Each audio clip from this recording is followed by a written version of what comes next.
올 한 해 우리에게 주신 표 기억하십니까?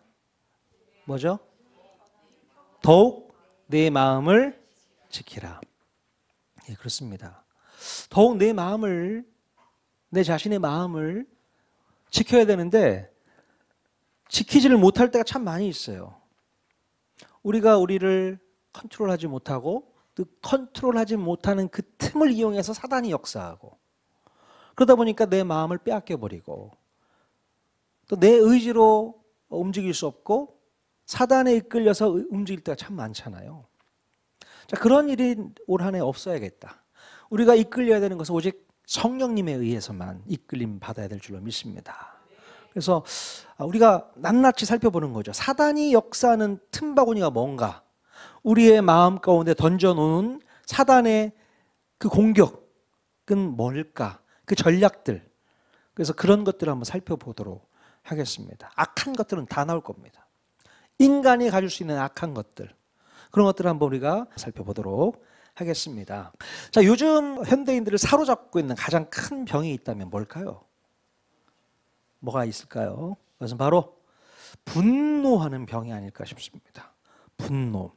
그러니까 분노는요, 단순히 인간의 감정 차원을 떠나서 죄로 이어지는 출구가 되기 때문에 가장 무서운 감정이라고 말할 수 있습니다. 분노.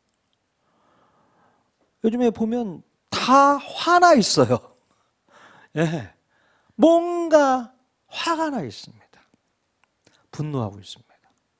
예.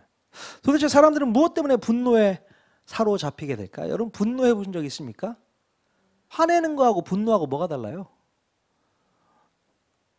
예, 화가 좀 더 세지면 분노가 됩니까?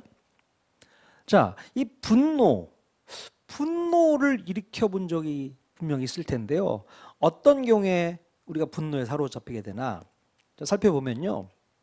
일단 누군가에게 우리가 상처를 받거나 배신을 당했을 때에 분노가 발생할 수 있습니다.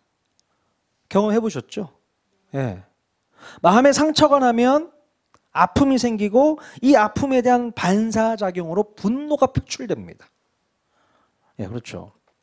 믿었던 사람한테 배신을 당하게 되면 무엇보다 더 큰 상처를 입게 되지 않습니까? 참, 난 너를 믿었는데 어떻게 나를 그렇게 배신하고 떠날 수가 있어? 나에게 등 돌릴 수가 있어?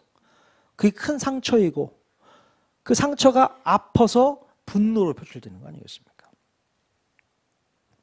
요즘에 제 조카가 저희 집에 와서 이제 한 이틀 잤나요? 명절 끝나고. 근데 꼭 보고 싶은 TV 프로가 있대요. 뭐냐 했더니 이혼 숙녀 캠프? 예. 네. 아니, 왜 그런 걸 봐? 엄마랑 같이 봤는데 재밌더라는 거야. 그래서 그거를 보고 있더라고요. 그래서 같이 볼 때 저도 한번 여기서 봤어요. 야, 근데 보면 정말 부부가 사랑해서 결혼하는 거 아닙니까? 서로 사랑하고 너무 좋아서 같이 살자 해서 결혼까지 가는 건데, 결혼하고 나서 이 부부의 관계가 너무 안 좋아지는 거예요. 그래서 이혼을 마음먹고 그래도 마지막으로 찾아가서 뭔가 조정할 거리가 있으면 조정해보자 해가지고 이혼, 맞죠? 숙녀. 예, 예. 그 시간을 보는데 정말 와, 사람들이 화가 나 있구나. 남편도 화가 나 있고 아내도 화가 나 있고 서로에 대한 불신이 막 쌓여가지고 막 어떻게 할 줄을 모르는 거예요. 야, 이 집안의 문제는 뭐겠다라는 생각도 들긴 해요. 그걸 보면서. 근데 다 똑같아. 다 똑같아. 화가 나 있어. 분노심이 가득 차 있단 말이죠. 자, 믿었는데, 내가 너를 믿고 결혼했는데 어떻게 나를 그렇게 배신을 할 수가 있어? 뭐 배신한다는 게 뭔가 배신할 어떤 사건을 준 게 아니라 믿음을 저버리는 게 배신하는 거 아니겠습니까? 사랑했는데 사랑이 없어지면 배신이 되는 거죠. 그때 우리는 분노가 생기게 되는 거죠.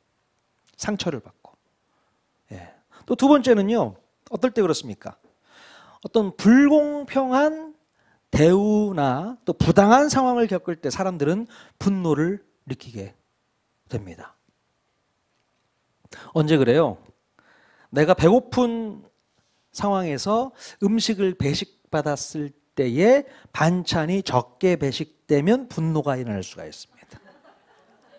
똑같이 고기를 주는 게 맞는데 어느 그릇에는 고기가 더 많고 어디는 고기가 적다, 그러면 분노가 일어나게 되죠. 네, 그래서 물어본 거야. 왜 거기는 고기가 많아?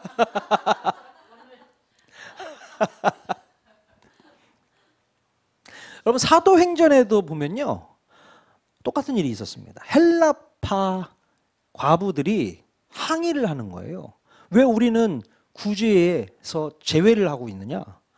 그래서 히브리파 과부들을 상대로 항의를 하는 장면이 사도행전에서 나옵니다. 그래서 그런 일들을 수습하기 위해서 제자들이 이제 힘을 쓰게 되는데요. 뭔가 불공평한 일이 벌어지게 되면, 또 남들보다 부당한 대접을 받게 되면 분노합니다.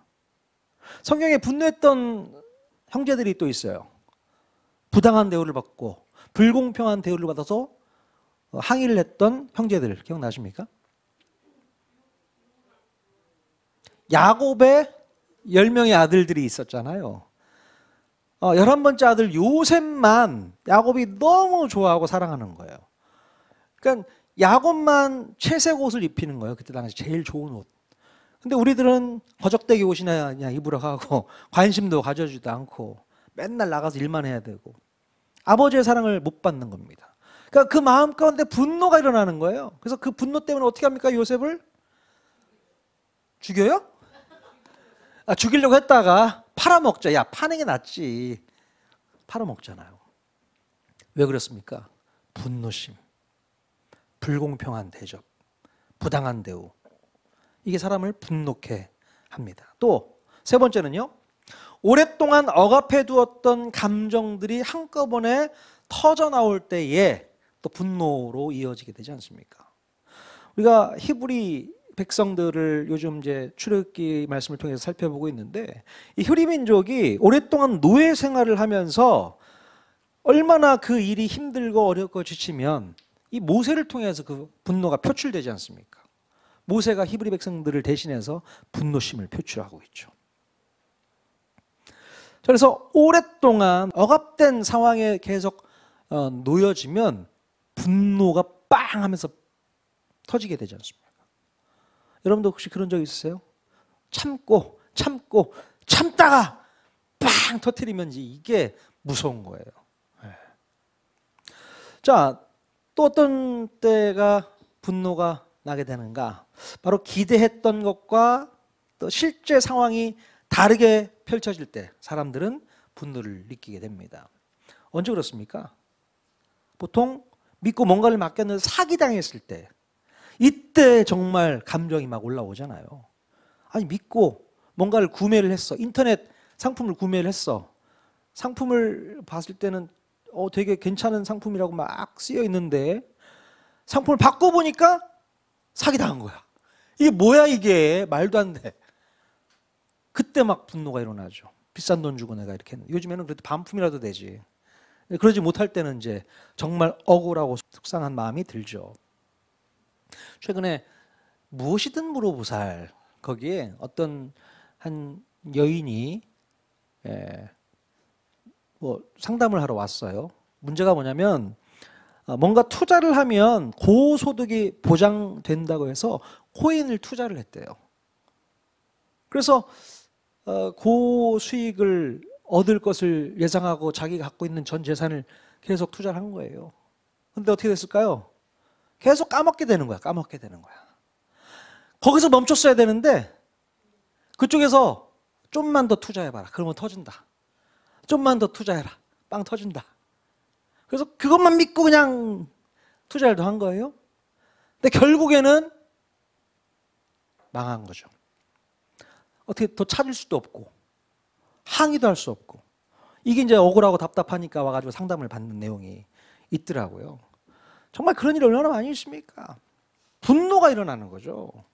믿었었는데 실제 상황이 다르게 펼쳐질 때 그렇습니다. 또 마지막으로 어떤 과도한 스트레스나 압박감 속에서 생활하면요, 어떤 작은 일에도 분노심이 표출될 때가 많이 있습니다. 늘 긴장 상태에 있거나 뭐 신경 쓸 일이 많고 예민한 상황이 되면 그냥 웃어 넘길 수 있는 것도 크게 화를 내면서 분노를 표출하게 됩니다. 여러분 그럴 때 있지 않습니까? 예민한 때, 아주 신경 쓰고 있을 때 누가 별것도 아닌데 한마디 던지는 게 막 짜증이 팍 날 때가 있잖아요. 뭐 고3 수험생들 공부 막 하고 있는데 막 시끄럽게 하거나 누가 불편하게 하면 막 힘들잖아요. 그런 일도 있죠. 자, 이런 이유들 외에도 분노할 일들이 얼마나 많이 깔렸는지 모릅니다. 예. 여러분들은 이런 일이 생기면 어떻게 분노해버립니까? 화내버려요? 어떻습니까? 참는 편이세요? 대단하시네요. 참는 편이시구나. 삭혀요, 속에서?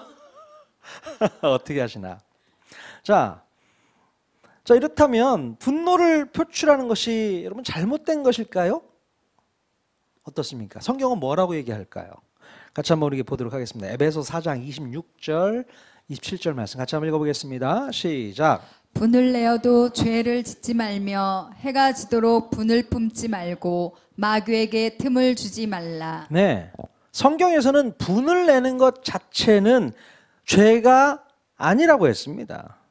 분을 낼 수는 있으나 죄를 짓는 것은 다른 문제라는 거예요. 예. 그래서 특별히 분을 낼 수 있도록 허락해 준 시간을 정해 두었는데 언제까지 분을 낼 수 있다? 예. 물론 해가 질 때까지 분 내도 괜찮아가 아니라 그 전에 끝내라는 얘기예요. 해가 지면 이제 모든 것을 다 정리하고 마음 편히 풀어라. 성경이 이렇게 권면하고 있습니다. 그래서 그 다음 날이 지나고 나면 아무 일이 없었다는 듯이 그렇게 평정심을 유지해야 된다, 그 얘기를 하고 있는 것 같습니다. 자, 이렇게 사도 바울이 왜 이런 말을 했는가? 이 사도 바울이 한 얘기잖아요, 에베소서 말씀. 그러니까 분한 마음을 오랫동안 가지고 있으면 그 감정을 가지고 마귀가 틈을 탄다는 거예요. 마귀가. 그래서 죄를 유발하기 때문에 이 마귀가 그 틈을 이용해서 죄를 만들어낸다는 거예요. 그래서 그 틈을 주지 말아야 된다라고 얘기하는 겁니다. 근데 우리는 그걸 잘 모릅니다. 여기에 분명히 마귀가 틈탈 거라는 것을 잘 이해를 못합니다. 그냥 내 감정만 소중해. 그래서 내 감정을 그대로 끌고 그냥 가요. 그럼 그게 여러분들에게 좋을 게 하나도 없다는 거예요. 사단에게 빌미를 제공하는 것밖에 안 된다는 겁니다. 자, 그래서 우리가 그 분노심, 화나는 것들을 좀 조절할 필요가 있고 자제할 필요가 있는 것이죠. 자, 야고보서 말씀 같이 한번 볼까요? 야고보서 1장 19절에서 20절 말씀 같이 읽겠습니다. 시작. 내 사랑하는 형제들아, 너희가 알지니 사람마다 듣기는 속히 하고 말하기는 더디하며 성내기도 더디하라. 사람이 성내는 것이 하나님의 의를 이루지 못함이라. 네, 화를 내는 것을 어떻게 하라는 거예요? 미룰 수 있으면 끝까지 미뤄야 된다. 화낼 수 있죠. 하지만 이 야고보서의 말씀이 보니까 더디해야 된다. 미룰 수 있으면 끝까지 미뤄라. 좋은 거 아니다. 자, 왜냐하면 사람이 화를 내는 것은 하나님의 의를 이루지 못하기 때문이라고 얘기하고 있습니다. 결국 화를 내는 것은 하나님의 성품이나 하나님의 뜻과는 거리가 멀어지는 모습이기 때문에 화내서 좋을 게 하나도 없다는 것이죠. 예. 그래서 더디해라. 예. 화내는 것을 더디해라. 잠언 말씀 또 읽어보겠습니다. 같이 읽겠습니다. 시작. 어리석은 자는 자기의 노를 다 드러내어도 지혜로운 자는 그것을 억제하느니라. 어리석은 자는 자기의 노를 다 드러냅니다. 하지만 지혜로운 자는 그것을 억제합니다. 자, 전도서 말씀 또 읽겠습니다. 시작. 급한 마음으로 노를 바라지 말라. 노는 우매한 자들의 품에 머무름이니라. 네. 자, 이렇게 잠언과 전도서 말씀을 통해 보면 자신의 감정을 사람들이 다 알도록 표출하고 드러내는 것은 어리석은 짓이다라고 말하고 있는 거예요. 어리석다. 특히 분노라는 감정에 대해서 그런 사람들이 있잖아요. 야, 내 생각이 얼마나 더러운지 한번 볼려? 뭐 이렇게 하는 사람도 있잖아요. 야, 내 성격 한번 봐봐. 그렇게 막 이렇게 어떤 자기 분노심을 표출하시는 분들이 간혹 있습니다. 자, 이런 것은요, 하나님의 의를 이루지 못하는 것이고 어리석은 사람들이 하는 감정 표현법이라는 거예요. 예. 물론 분노를 드러낼 때가 있긴 하죠. 자, 그런데 웬만하면 억제해야 된다. 감춰야 된다. 드러내서 좋을 게 하나도 없다. 어리석은 짓이다. 지혜롭게 하자. 잠언과 전도서에서 이렇게 말씀하고 있습니다. 자, 여러분, 이 땅을 살면서 화가 날 일이 있어도 최대한 미루고 억제하고 감추십시오. 성경의 말씀입니다. 예. 그리고 해가 질 때까지 품지 말라고 했으니 다음 날에는 말끔히 잊어버릴 수 있기를 바랍니다. 그 저녁에 그 분노한 마음을 가지고 잠을 잘 수 있겠습니까? 잠 못 자죠. 그러니까 잊고 잠 편히 자. 이 얘기입니다. 남의 일 같으세요? 정말 우리가 좋을 땐 참 좋아. 근데 화가 날 때는 정말 미치겠는 거죠. 그런 날이 가끔 올 때에 이 말씀들을 꼭 기억할 수 있기를 바랍니다. 아멘. 자, 그렇다면요, 우리 인간에게 있어서 분노가 어떻게 시작되었는지, 또 이 분노는 어떤 결과를 가져왔는지, 또 우리는 이 분노를 어떻게 다뤄야 되는지 한번 살펴보도록 하겠습니다. 자, 인간의 역사 속에서 분노가 처음 등장하는 시점은 언제일까요? 언제예요? 맞습니다. 아까 읽었잖아요. 창세기에서 시작됩니다.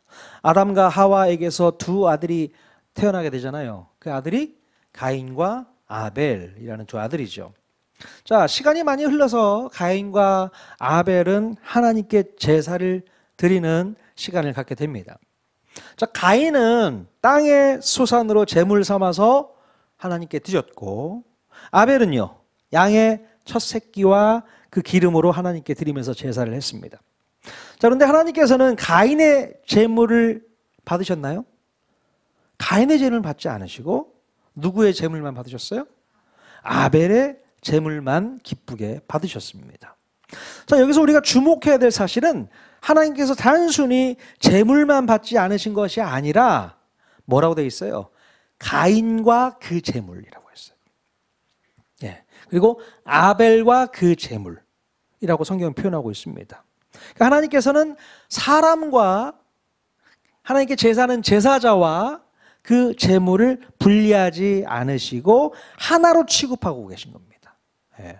그래서 하나님께서는 짐승의 피 제사를 좋아하시고 곡식 제사는 싫어하신다는 해석은 마땅하지 않은 해석이라고 저는 믿습니다.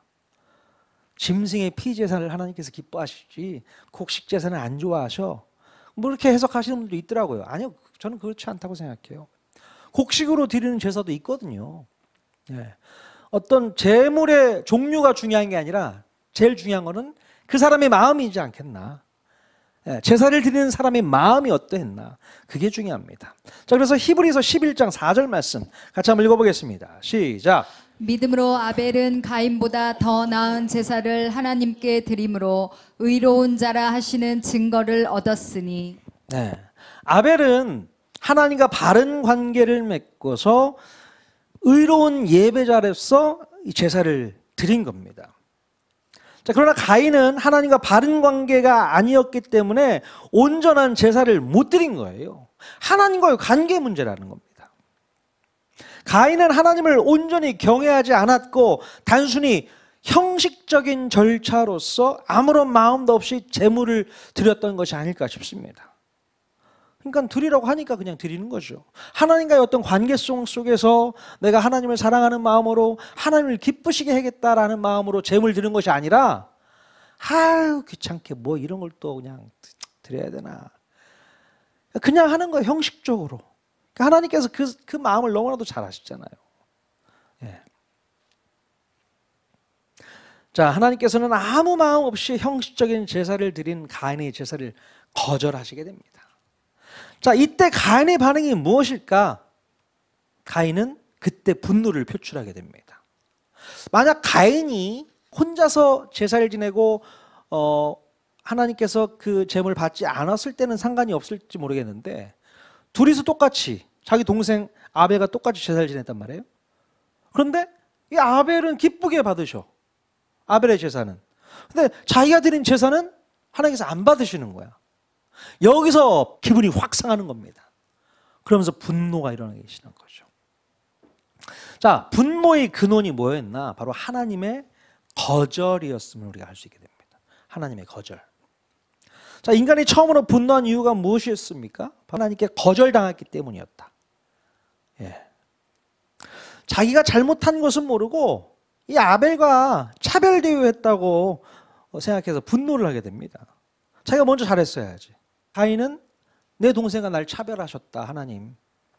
그래서 거기에 대한 분노심을 느끼게 됩니다. 그런데요, 더 근본적인 이유는 바로 하나님과 바른 관계를 못 맺었기 때문에 그게 문제가 되는 거였잖아요.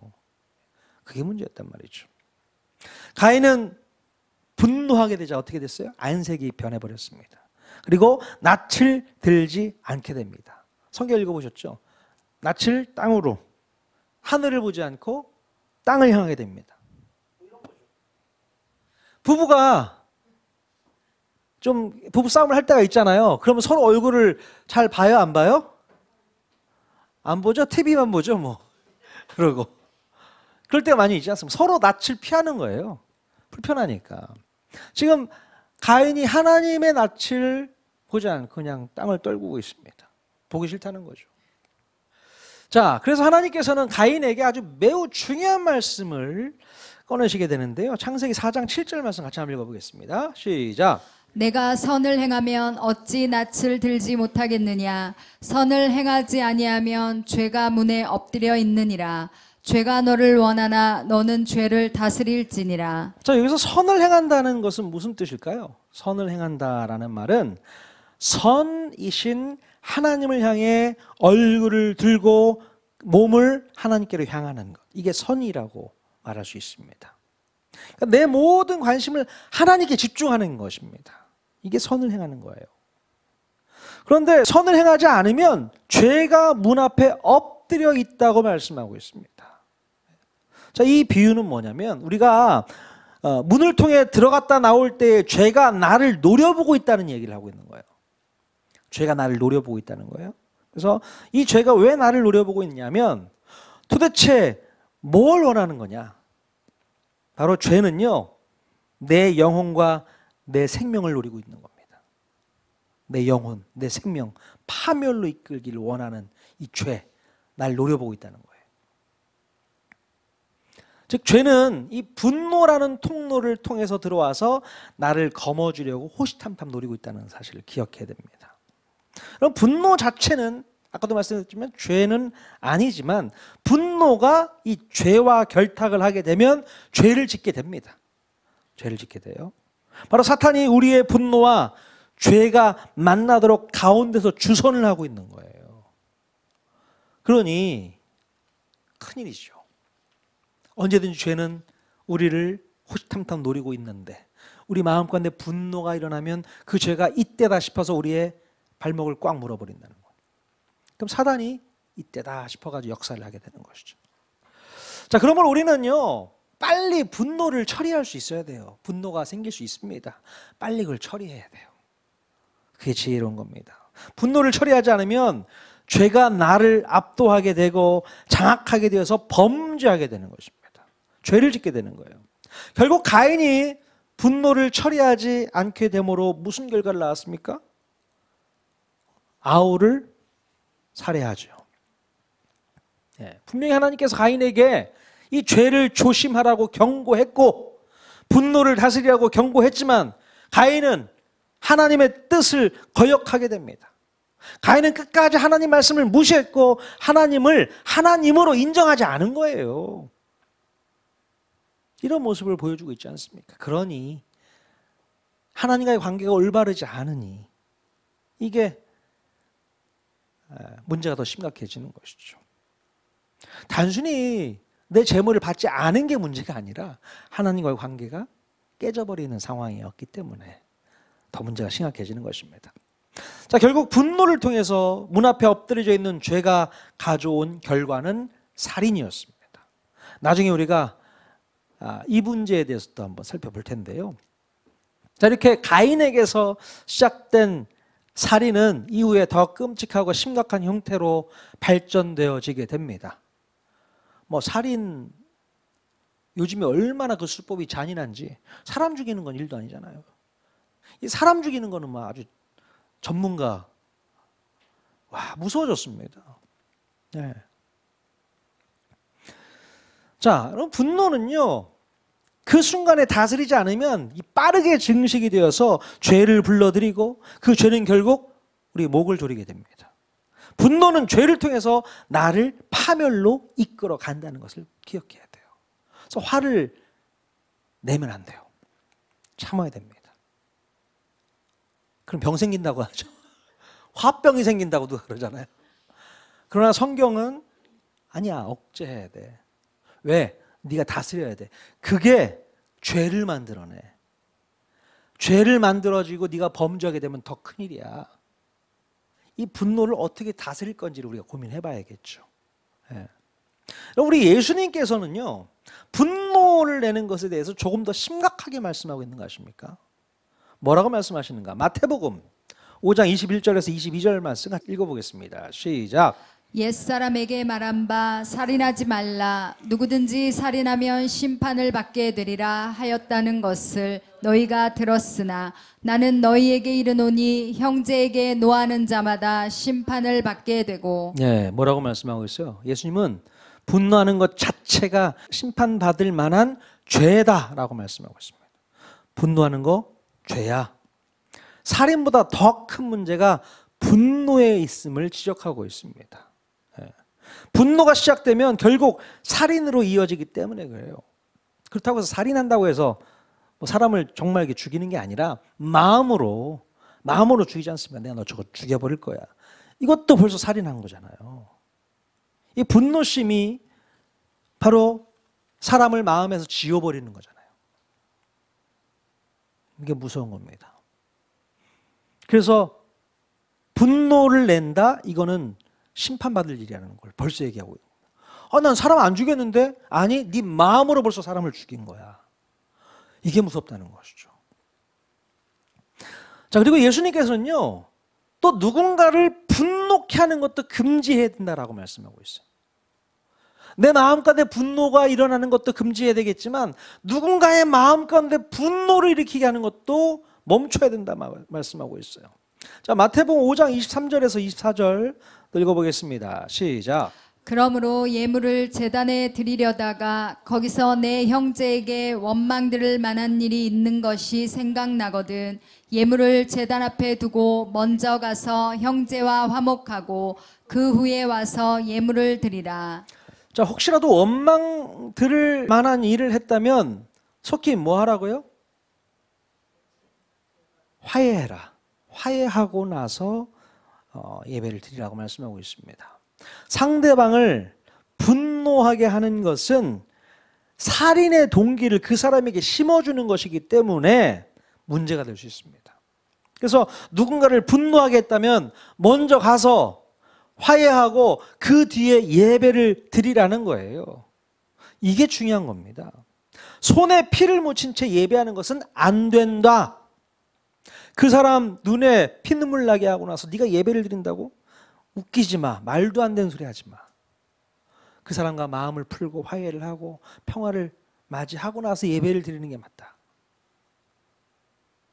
우리는 남들에게 상처 실컷 줘놓고서 교회 와서 예배 드리면서 하나님께서 막 은혜 주셨다고 막 기쁘게 찬양하고 남들은 나 때문에 속상해하고 아파하고 괴로워하고 있는데 그럼 돼야 안 돼요?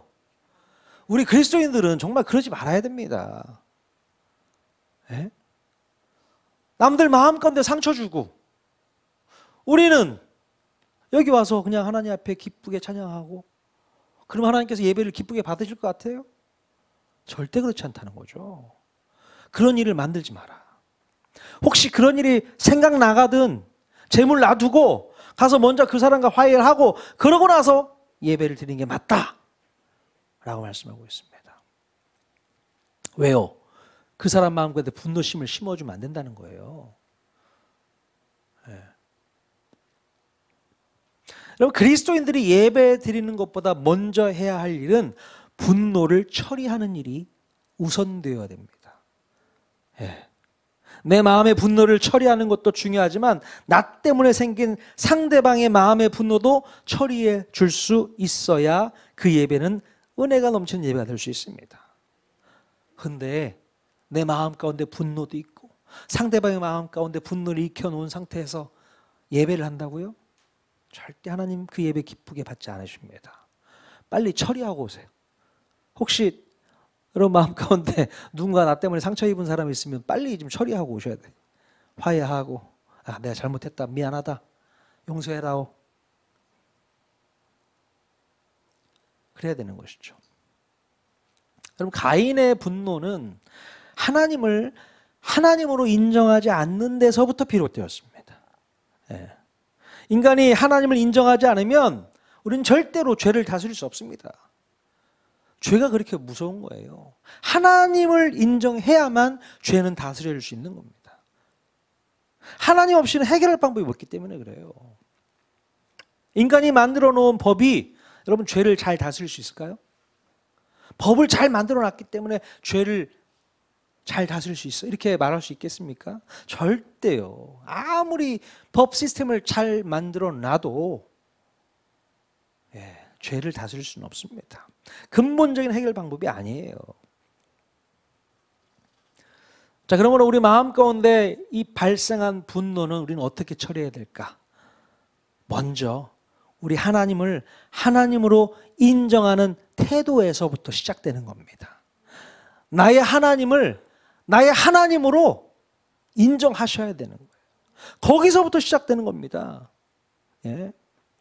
그래야만 그 하나님을 내가 인정할 때에 내 속에 있는 더러운 것들이 먼저 보이게 되고, 또 이것이 내 마음 가운데 뭔가를 일으켰을 때 그것을 절제하게 되고 자제할 수 있게 되고, 우리가 다음 주에 우리가 한 번 더 살펴보겠지만 분노에는 또 다른 분노가 있습니다. 우리의 분노는 하나님을 위한 분노가 나타나야 돼요. 우리는 내 감정에 충실하는 분노를 하고 있지만 하나님을 위해서 분노하지 않잖아요. 하나님을 위해서. 다음 주에는 그것이 뭔가를 우리가 한번 살펴보도록 하겠습니다. 자, 우리 그리스도인들은 분노를 조절할 줄 아는 사람이라고 믿습니다. 그 분노를 조절할 줄 알아야 돼요. 분노를 화해로 바꿀 줄 아는 사람들이 바로 우리 그리스도인들이다라고 믿습니다. 그래서 분노가 죄로 연결되지 않도록 할 수 있어야 된다. 세상 사람들은 마음에 분노가 일어나면 거기서 멈추지 않습니다. 더 나아가요. 꼭 범죄까지 가게 됩니다. 분노가 일어나면 죄를 짓게 돼요. 세상 사람들의 패턴이 그렇습니다. 그러나 우리 그리스도인들은 내 마음 가운데 화가 나고 분노가 나도 더 이상 죄로 연결되지 않도록 딱 끊어요. 그 조절할 수 있는 힘이 있단 말이죠. 왜? 하나님을 경외할 줄 아는 사람들이기 때문에, 하나님을 하나님이라고 인정하기 때문에 가능한 겁니다. 하나님이 어딨어? 라고 말하는 무신론자들은 자기 감정에 충실하기 때문에 분노가 일어나면 다 때려 엎어. 그래야지 속 시원하니까. 이거는 말도 안 되는 거죠. 그러니 가정이 파탄이 나기도 하고 공동체가 파탄 나게 되고 그런 일이 너무나도 비일비재합니다. 자, 우리 그리스도인들은 달라야 된다. 분노를 조절할 줄 알아야 됩니다. 분노를 내지 마십시오. 사탄에게 빌미를 주지 마십시오. 빌미를 주게 되면 우리 마음 가운데 침투에 들어와서 범죄케 한다는 거. 사단의 수법입니다, 이거. 여러분들을 노리고 오는 사단의 수법. 아무튼 꼭 기억하시고 승리해 내실 줄로 믿습니다. 아멘.